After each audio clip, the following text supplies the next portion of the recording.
Is it safe to lose weight quickly? So in the beginning, you will lose weight rapidly, but this usually stabilizes to a comfortable level. If you find yourself losing weight too quickly, more than 2 pounds a week on average, you may want to reevaluate the amount you are eating.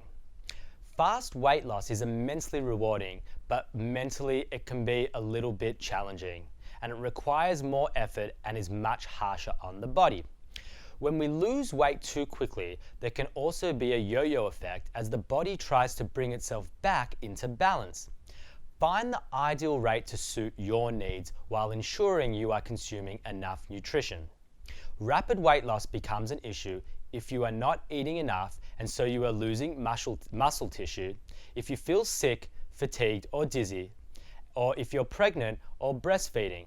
And the keto diet is typically not recommended for pregnant women without any medical supervision.